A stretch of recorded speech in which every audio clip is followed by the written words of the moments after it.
Do you have like Zoom Premium or whatever? Bella does, because Bella's a student. And a homosexual. It's homosexual for Bella to be a student. Yeah. It's homosexual for Bella to do anything. Oh no, Sam Cedar, what a fucking nightmare.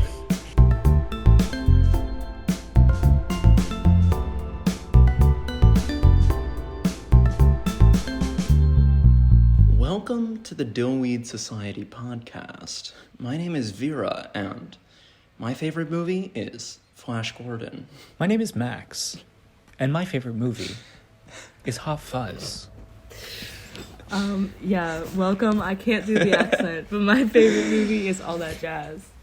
All That Jazz. What's All That Jazz? It's a Bob Fosse movie about himself dying. Love to see a movie about someone dying. What movie are we talking about today? We're discussing American Psycho, the long-awaited retrospective episode that we chose to do just because how much we love this movie. Yeah, it's a bit of a break from tradition. Yeah, a little bit. I was convinced. All three of us saw it this year. I saw it for the first time this year. Bella saw it for the first time Yeah. this year. And Vera, you've seen it before. It is somewhat new to me too. I've only seen it 2 years ago or 3 years ago. So it is a 2000s movie by Mary Herron. I can do the synopsis if you Please. want. A wealthy New York investment banking executive hides his alternate psychopathic ego from his coworkers and friends as he escalates deeper into his illogical, gratuitous fantasies. I don't know how I feel about that synopsis. It's kind of like... Personally, I think that that's like wrong as well. Like the... Okay, why? I think it's like factually incorrect about the movie. We might Okay. talk about this later, like my interpretation of the movie that I think I've talked to both of you about. That line, illogical, gratuitous fantasies, I think is like, it can be read in two ways. And Yeah, the more for clear sure. way to read it is, I think, wrong. Yeah. But I we'll mean, talk if you about haven't that when seen we- this movie... When we I get to don't the know end, if- we'll talk about it. Okay. Because Yeah. it is like 20 years old, so if you haven't seen this movie, Yeah, what have you I been don't think we doing? need to really preface many spoilers here. Yeah, But at yeah. in most of the movie, it doesn't feel like he's experiencing fantasies. He's just going about his day. His day Right. just happens to be a bit different than, Yeah. than my day in the life. A bit, yeah. I'd say maybe my synopsis would be investment banker dude bro is sublimating his desire to live a completely different life by just murdering people. And what is that completely different life? That's a good question, but Because I think this is like very queer coded. you think? And I read it that way for sure. I love that one scene with his gay friend. Mm-hmm. Yeah. Anyway, We can talk about that. I don't think he that... washes the yeah. glove. Well, I think it's just like a level of like masculinity where like you refuse any other affection and you show affection to men in a very particular way, which he clearly is very obsessed with Paul Allen. Mm-hmm. So he has... It starts out and he's like... every morning he has this like absolutely insane routine, right? That's... Clean girl I know. aesthetic. Every time I see people on TikTok do that exact thing. And they'll Yes. have like this whole Yes. get ready with me thing, and it's like 5 steps of skincare. Yeah. And they like the way that he explains it in the I get up and in I do the 100 movie crunches. is so funny. Cuz it's like it's self-care to an extreme where it's like it is neurotic to care this much. Mm-hmm. Right. I think in that scene he recognizes that he's like putting on a mask.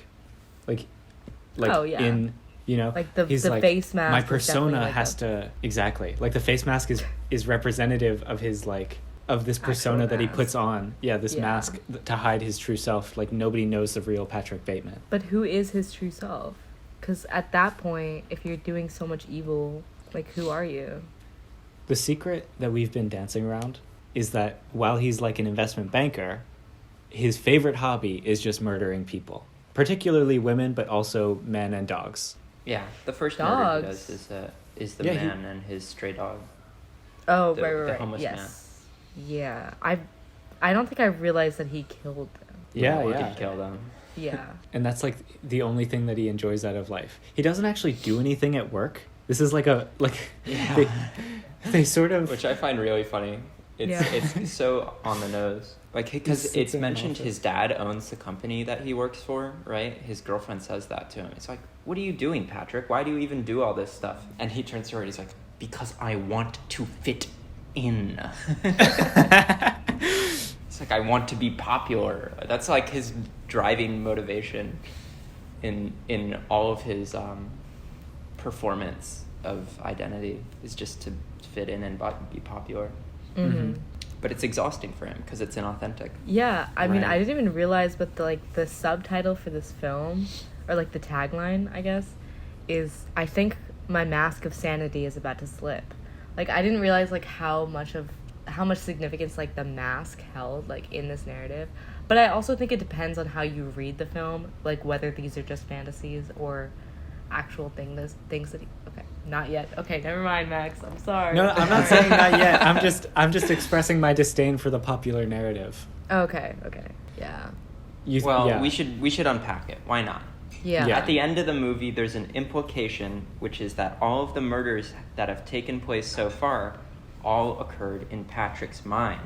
There's a big shoe drop moment where one of his colleagues reveals that Paul Allen, who he, quintessentially murdered with an axe, is actually not dead and doing well in London, or at least so the colleague says. And this is So like one of the final scenes in the movie, which gets the viewer wondering, what actually did they just watch? Was it all real to him, or was it all fake to him? Or, as I've heard other people say, was his colleague also using Paul Allen as a alibi? I This just everyone don't was see in on how it. like it couldn't be the case that he did all those things in the movie. Like, I don't see any scenario in which that could just be a fantasy. Like it's so integral to the But entire it is film. also but at the same time, like, as you're watching it, I at least felt like, how has he not gotten caught yet? Like, Right, he's that's so true. conspicuous in like all of the things that he does, even Yeah. when he's like laying down like tarp to not like splatter blood on the walls. Yeah. It's like, okay, his gay coworker like sees him throwing the body bag into the Yeah. back of a cab and is like, what brand is that? Like, it seems like a miracle he didn't get caught. So then for me, the idea that maybe it was all in his head almost seems more plausible, because it just seems like how could he have gotten away with it and gotten out of that police chase and gotten through all these different scenarios without actually being caught. There are a lot of things that are really surreal. So he kills Paul Allen in Paul's apartment, right? There's like blood all over the place. He picks up the body, takes it out. I thought that was back at his apartment, or maybe I'm I don't- wrong. Oh. Oh no, it's at his apartment, but he goes to Paul Allen's. I think he's like taking stuff. He makes it look like Paul went on a trip. Mm-hmm. 30 minutes later in the film, he comes back to the apartment and breaks in and realizes that they're doing apartment tours for this apartment. Like, Yeah. someone has cleaned out the entire apartment and is now like renting it out, or trying to rent it to someone else. And there's one reading of that which is like, he's losing his mind. Like, he misunderstands, and he thought that he was like breaking in, but actually that never happened. But the alternate reading, and the one that I think is more plausible and fits the themes of the movie better, is that the people who are like realtors for the apartment realized that he wasn't paying rent, and then just like decided that it was easier to clean up the place and start renting it to somebody else than to like investigate why this person went missing. Like, there's this theme of like, when rich people do things, nobody cares in the movie. Yeah. Like, when he's like driving around at night stalking women, when he's like murdering people, like homeless people, he just gets away with it because nobody could possibly imagine that he is a murderer. That's why I feel like taking the reading that it was all in his head at the end of the film like makes me dislike the movie, because I'm like, that takes away any significance of like what he actually did, and the fact that he can keep getting away with these things like over and over, I think says a lot more if it is real. Exactly. Yeah. Thematically, it's like so much more damning if it's all real. And I guess what we need, or But the if thing he that- experiences it as real, this is all reminding me of like that one of these first scenes in the movie where they're at dinner, and Patrick goes on this little rant about like what we should be focusing on as a society. He's like, Yeah. we really need to take care of women and children, and above all else, we need to foster less materialism in the youth. Like, it's called the End Apartheid speech. It has a genius page. It has a genius page of its own. Well, we have to end apartheid for one, and slow down the nuclear arms race, stop terrorism and world hunger. We have to provide food and shelter for the homeless and oppose racial discrimination and promote civil rights, while also promoting equal rights for women. Why does it have a genius page? It's amazing, honestly. It's so weird. Like, it sounds like something that a Democrat would say and then like not do anything in office. It's like a Kamala Harris genius page. I just went to the genius page for the American Psycho film, and there's like probably 9 different like quotes from it that are turned into lyric pages. I The love business that. card scene, pretty sick guy. The business card scene is it's genius. I mean, It really is. It is really genius. We haven't even I- talked about I- like the acting in this movie. It's so good. I mean, it's Christian Bale's best performance. I want to know like the direction that like the director gave to Christian Bale to make him like act like that. The way Christian he walks. Bale has said that he just watched a bunch of Tom Cruise interviews. Really? Okay, that Yeah. makes a lot of sense. I love the way he walks too. He just like does a little shimmy. I think it's so funny. Who doesn't do a little dance before they commit murder? And then I I don't know, what were you gonna say? No, go ahead. I was going to say. Mhm. I was very shocked when Willem Dafoe showed up. I was like, oh my god, I it's loved Willem him Dafoe. in this. Yeah, he's great. His And character Jared is Leto, great too. I could hardly recognize Jared Leto, to be honest. I know. Yeah. He doesn't look like Jared Leto. No. But I feel like Willem Dafoe's character gives more credence to the idea that it was all real. He is investigating the disappearance of Paul Allen. No one knows where he went. Like, I don't know. How else would that be a thing that's happening if it was all in his head? I mean, he could be like nightmarishly like envisioning a character who would try like to. the Willem Dafoe. The conversations that he has with Willem Dafoe are so funny, though. Mhm. He just keeps changing his story, and he's like, I'll have to get back to you on that one. The way that he like feigns trying to help out while also knowing that he's the person that killed him is really funny to me. And I Wait. think that. What were you No, gonna say? go ahead. No, go ahead. Okay, I think that the alternate situation is that the character that he is confessing to at the end, that Patrick Bateman is confessing to, is The lawyer, right? Yeah, no, It's Patrick's lawyer, isn't it? And he's like, listen, I've done a ton of crimes. Oh. It's like a voicemail that he leaves him, and then in person he's like, you got Yeah, my voicemail, I right? think And you're Oh, right, yeah. and His the lawyer's lawyer like, is that was his colleague." hilarious, dude. Yeah. he says that's Like, he it's did not it. possible. I think the reason is because his lawyer is also here? like, Yeah, I've been here. Oh, welcome back. bro, what? No, keep going. You're recording. Okay. I think the reason why his lawyer says the things that he does, says that he met Paul Allen in London, which, if you remember, is something that Patrick Bateman made up. He made up that Paul Allen was moving to London and then told everybody in the office, including his lawyer, which is also his friend, that Paul Allen was going to London. I think that his lawyer / coworker is using Paul Allen as a cover for some other nefarious activity that he's up to, that the lawyer is up to. When I first saw the movie, my interpretation was like, oh my God, every single person at this law firm is actually psychotic and is actually like doing something shady that they're trying to cover up, you know? It's not that Patrick is innocent, but rather that everyone is guilty. Right. Like Yeah. that made more sense to me in the moment watching That it. makes sense to me too. And it makes the story better. Any like, oh, it was all a dream thing, like, it just seems like a cop out to me. I agree. Yeah, but also, I was gonna mention with the Willem Dafoe like interviews, I'm pretty sure, I can't remember who told me this. It might have been one of y'all, but that they filmed like two different versions where like Willem Dafoe acted like he knew that he killed him, or he acted like he didn't know him, and they kind of interspliced the two. That's cool. I think that makes sense actually, based on what I think about the film, and like what it seems like in the movie. You're never actually sure, just like Christian Bale. I love Patrick's notebook. It's just that it's like filled with like crude pornographic drawings and murder scenes, and like just him writing like guts, bone, like flesh. I don't know. There's something really funny about it to me, which is like even if it's all real, he's still spending a ton of time just sitting there fantasizing about killing people. I'm very scared of like how Christian Bale acted, because he's a method actor, and I'm pretty sure he like stuck with his accent, like American accent, even offset during the filming. I'm like, maybe this is where his bad rap comes from. Because Does he have a bad reputation? Christian Bale has a bad reputation to work with? as an actor, yeah. I mean, he's an amazing actor. Like to work with? To work with, yes. Okay. Yeah.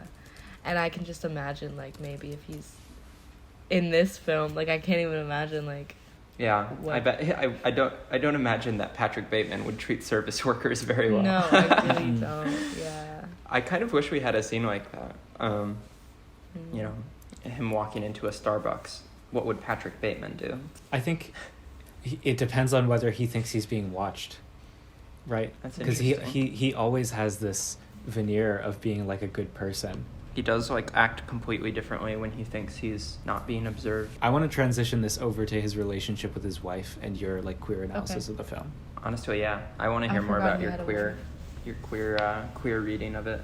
Because he his wife was- is honestly a forgettable character just because he I doesn't know, I pay her forgot. any attention at all. Yeah. Like he Is it just not? is Yeah. completely indifferent. And the way that he breaks up with her, like to be fair, she's his fiance, right? She's not his wife. Right. Yeah. But that they're sitting over dinner, and he's like stressed out because he's already killed like 2 people or whatever. He's just like, it's not gonna work out. She thinks he's joking, and like he has to like reiterate it like 10 times, and then she cries, and then he gets mad at her for making a scene. It's all so impersonal to him, which is like, it ties into what he told her in the taxi cab, which is that his relationship with her is also performative. It's also just so that he can fit in. Yeah. Like he doesn't actually care about her at all.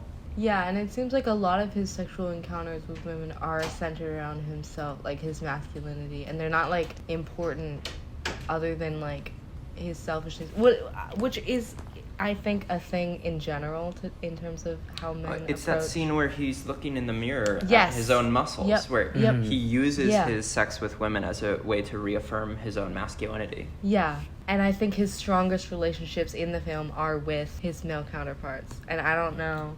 I mean, I haven't thought too much about it, but I think it's still an interesting look into the film. The only thing that he cares about is his approval by like other people at his job. Like the only thing that he like gets really mad about is the fact that Paul Allen can get reservations at Dorsia and he can't. And Yeah. that one of his coworkers, Halberstram, prefers Paul Allen's card to his. Yeah. Right? Like that's the only thing that actually has an effect on him, is like that's what he wants. That and murdering women.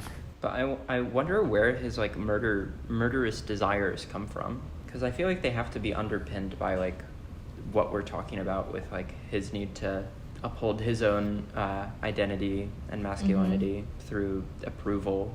And I think I have a theory. you have a theory? Yeah.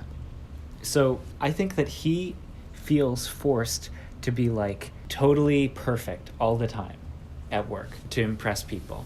So he spent his entire life honing this persona. He's like liberal, he works out all the time, whatever. All he wants is to be able to not do that. Because he's so repressed in his ability to act in a way which is not admirable to other people, that comes out in his desire to do like the most awful, evil things he can think of. You know what I mean? And that manifests as murdering women while he has sex with them. Because that's the difference between those two. That's like how they're opposite personas of each other. Is like one of them is entirely admirable and the other one is despicable. Is one entirely admirable? I don't Well, find the persona that that Bateman puts on to be like idyllic.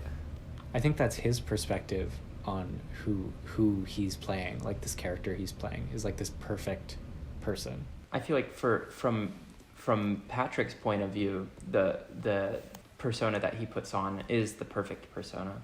It's too self-obsessed. It's too neurotic. It's too many things to be perfect. I think it's what he envisions as perfect, though. Like, it's like toxic masculinity to an extreme. He's like, oh, like, I'm not only gonna like fuck all these women, I'm gonna kill them. But he doesn't want other people to know that. Like, he wants other people. He's very conspicuous about all the things that he does with his like work life, because all of it is for other people, is to impress other people. He's just such an interesting character. I don't know. I'm obsessed. Like, all he does is sit at his desk in his like corner office and tell his secretary. And make reservations. Make reservations at Dorsia. And do skincare. I love when he fakes that he was able to get a reservation to his secretary. He like calls them and like they start laughing at him. He's like, I'll do Dorsia or tonight. Yeah, he says tonight. And they just start laughing at him over the phone. Yeah. and he's he says to her, he's like, we got it. Don't even worry, you know. We didn't mention, this is like a very funny movie. Hilarious. It's hilarious. This was God, the it's so first funny. movie that I laughed at this year, like actively laughed out loud. I think I saw it in like March, and I was like, like it was just. Is that how you laugh? Yeah. What? Yeah. Vera was with me. Vera showed it to me. Like, I think the scene that we quoted earlier, we have to stop terrorism and stuff like that, and apartheid. That was like the first scene where I just like couldn't stop myself from laughing, because the whole movie is played incredibly serious and he's such a ridiculous character. Like, at one point he like just pulls out a chainsaw from his closet. It's like he just keeps that around. Apparently during that scene, in between shoots, he would just walk around naked with nothing but like a sock over his dick, and then like that's just how he would go about. Like, that's why I'm like, I don't want to know what it was like to work with him on this I don't movie. want to know either. I'll enjoy the fruits of the labor, but I don't want to know the process. I think it's a bit strange that actors always do the method acting thing. It's only men. You don't makes have to be in character 24/7. I know, yeah. But it don't seems have like it to. makes the acting better a little bit. No. I feel like You that could is do. There's a plenty selection of bias. amazing acters that never do method acting. It's true. For me, And I'm there's like, plenty it's of an bad excuse actors to who be. do method acting. Yeah, True. exactly. Yeah. But Christian Bale is a good actor who does method acting. Christian Bale is an amazing actor. He's the I actor. will say that. It's crazy how much he changes his body between different roles, especially with The Machinist. I didn't see that I movie. don't know if you've seen it, but he is like emaciated in that role, like extremely. Yeah, I've seen pictures from it. It's like totally different from this. Mm-hmm. Like, as different as you could possibly get. Do you all have favorite quotes from this movie? I have a favorite scene. What's your favorite scene? The business card scene. Yeah. It's the first one that you guys showed me, and then I saw it when it came on, and I was like so giddy. I was like, oh my god, it's the scene. It's such a classic. It's just so iconic because it represents so much of their neurosis. It's like they're obsessed with like the tiniest details, like the different variations in off-white colors and like the different fonts. It's the bone. texture of the paper. Like, no one gives a shit. Yeah. That's why when Max got our Dillweed Society business cards out, and then Max kept asking like, okay, do we want this font? Do we want eggshell? Do we want textured? And then I saw that clip, I was like, no, that's what it is. where you got it from. They didn't have bone. Romalian type. The subtle off-white coloring. It's the tasteful thickness of it. It's got a watermark. It even has a watermark. And it doesn't. It It doesn't at doesn't all. have a watermark, yeah. At least that we can see. Yeah. Yeah. Vera, do you have a favorite quote from this movie? There's so many. I think my nightly bloodlust is beginning to overflow into my days. Like, love that one. Just that transitional period where he's Starting to lose his mind. where he's just starting to lose his mind, where the performance is becoming too exhausting, and he is starting to cope with it by committing murder. Mine is also from that time period. It's like from about 2/3 into the movie, after he's committed like 3 or 4 murders. He's at a bar and he says to this woman, "Ask me a question." And she says, "What do you do?" He says, "I'm into, well, murders and executions mostly." And she says, "Do you like it?" He says, "It depends. Why?" And she says, "Because most guys I know who work with mergers and acquisitions really don't like it." Murders and executions. Because he just wants to tell people. He's got it bottled up in him. Mm-hmm. And he can't do it. People won't even listen. This is what I mean, is like people are incapable of seeing him as doing evil because of his status in society. I think it is effective social commentary in that way. Yeah. Like even when he tries to tell people that he's murdering people, they don't believe him. I also like when he goes to the ATM and it says, "Feed me a dead cat." And he immediately finds a stray cat and like points his gun at it. His fits are great too. He has so much drip in this. There's also like a lot of good derivative memes of this movie. Like what? What do you mean? Like a Catboy Patrick Bateman. Catboy Patrick Bateman? I feel like this You don't is not, know about that? I know about this, but it doesn't seem like, for me, when I think of the memes that are actually relevant to the movie, it's more about like people do the business card scene, but it's like Pokemon cards instead, or like something in, popular media. There's a Something that classic people are engaging with actively. There's a really, I guess, I don't know, it's like really persisted through time. But there's one meme of it that I think is like, I think it's related to the movie. It's "How I wake up knowing my I enemies are love that watch one. TV." That's actually my favorite American Psycho meme by far. Yeah. So it's just Patrick Bateman making a very smug expression, and it's like, "How I wake up knowing that my enemies are ontologically evil and that there is no act against them which is wrong." And I love that personally. I love responding to people on Twitter with that. When I dislike whatever they say. Do you have a favorite American Psycho meme, Bella? No, there's so many. Like the person I watched with like a few people, and like each scene they were like, "Oh my god, this is the meme. That's the image." I'm like, yeah, I know. This entire movie is just full. It's like a bunch of memes put together. I do like the one of him pointing at the record. Yeah, that's what I was gonna Record say. Yeah, that one was good. Yeah. That's a good one. Oh, wait. Before I forget, he has another great line there where he's like, "More than just a hit song about the pleasures of conformity, it's hip to be square." And then he has like this little monologue about the band. But Hip to be square. It's so funny to me. The pleasures of conformity, The line is, most people don't listen to the lyrics, but they should, because it's not just about the pleasures of conformity and the importance of trends. It's also a personal statement about the band itself. "Hey, Paul, try getting a reservation at Dorsia now, you fucking stupid bastard. You fucking bastard." After like caving his head in with an axe. I don't know. I just want like AMV edits of Patrick Bateman. Of Patrick Bateman. Yeah, I want like simp edits of Patrick. Him Like putting fan on cams? his leather gloves. Yeah, fan cams. That's what I'm trying to say. I'm sure that there are. I hope so. I need a Catboy I'm scared of the Patrick people Bateman, who like this though. fan cam.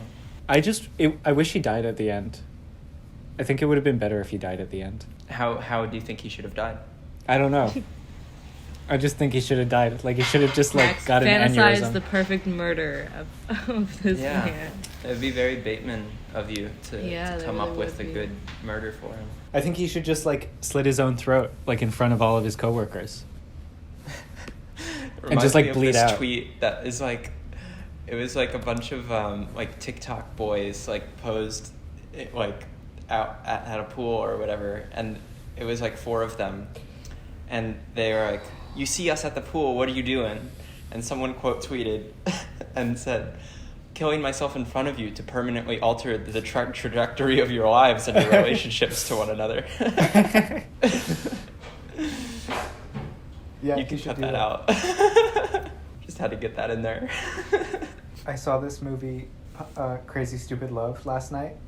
Are you gonna relate it to? Yes, I think American that Ryan Gosling in that movie reminds me of Patrick Bateman in American Psycho. That's fair. Yeah. And I think it's like I don't know.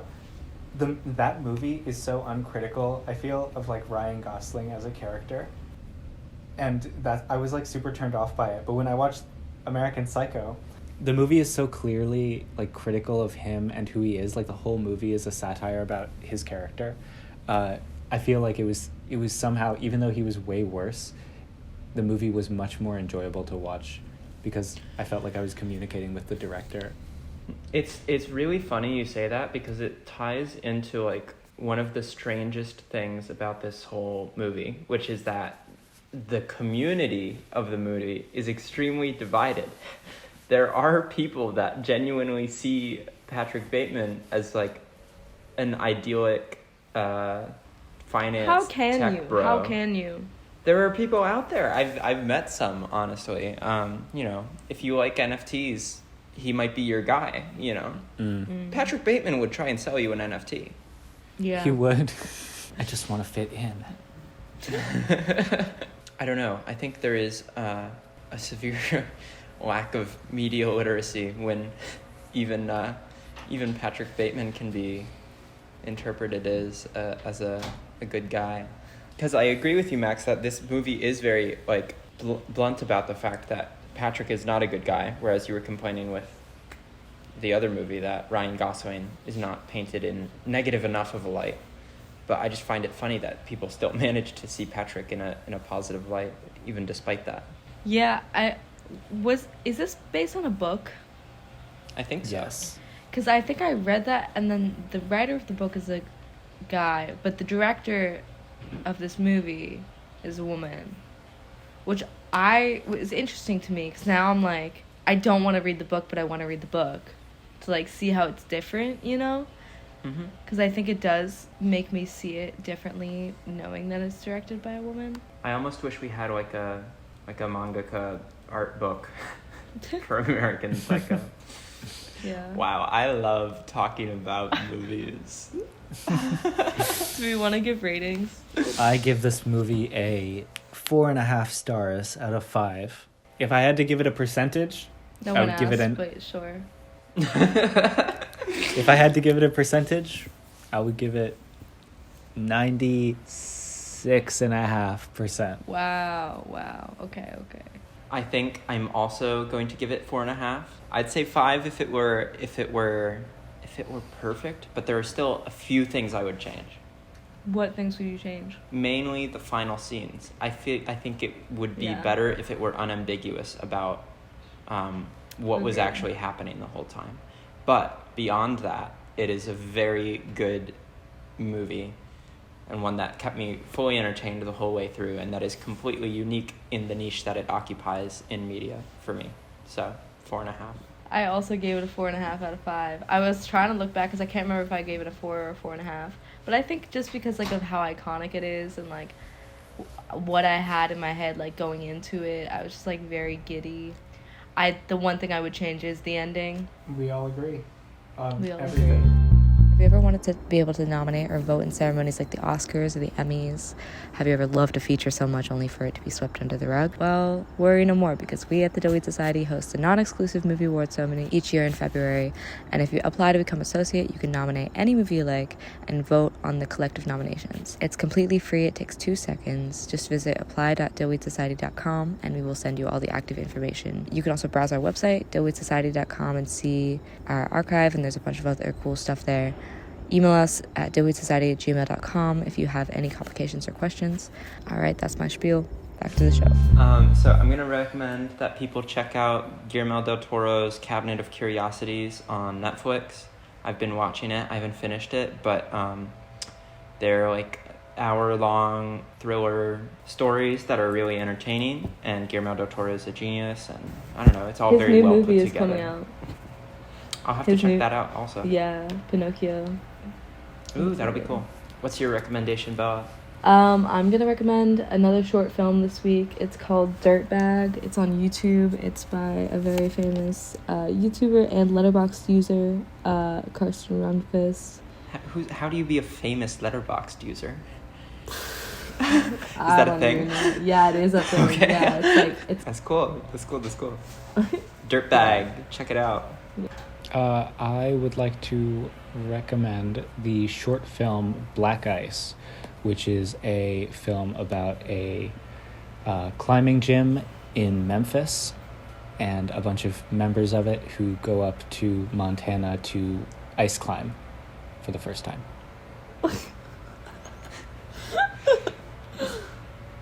Cool. Sounds great. Yeah. It was Sounds really great. good. It was awesome. Did it come out this year? Yeah, I think so. I saw Nice. a screening of it on Friday. I would say if you're gonna watch it, what I would do is watch two movies before you watch it. I would watch Free Solo, and then I would watch The Alpinist, and then I would Those watch are both Black great Ice. movies. Those are. I would say The Alpinist is better than Free Solo. I also But agree. The Alpinist if you- is a banger. If you Yeah. watch The Alpinist before you watch Free Solo is never going to be watchable. Yeah. Like Yeah, if you but watch also Free Solo I don't think you and- need to watch Free Solo, to be Free honest. Solo is just about. Free Solo is like if Patrick Bateman was into climbing. Honestly, yeah, it's just that one guy. Yeah, that's true. And I just he's- feel like, it's a good like Alpinist is so much more beautiful and cinematic and Wholesome. and more of a compelling human Yeah. story. Yes. Oh, I agree. So- Which is why you should, if you watch it, the other climbing movie is going to be totally worthless. So I'm saying That's why you should just watch The Alpinist Just and be don't done watch with Free Solo. Yeah. Okay, maybe. it. And there's also Summit of the Gods banger. True. That's a good Yeah. one. I think Not that's really about climbing, but still good. Yeah, it's about climbing Mount Everest. It's a good one. It's animated French. Mm-hmm. Yeah, I like the art style in that. But anyway, Black Ice, good movie. Very, very cool. Yes, I just want to say thank you for having this discussion with me today. It's been truly enlightening. We need to foster a sense of dillweed society within the youth. In fact, it's only through creating Letterboxd accounts that any of us might hope to develop a better understanding of movies more generally. Patricia Bateman. Patricia Bateman. Yeah, maybe it is a trans allegory. Thank you for listening to the Dillweed Society podcast. It's been a pleasure. All right. Welcome to the Dillweed Society podcast. Stop doing My that name- voice. Why can't I do that?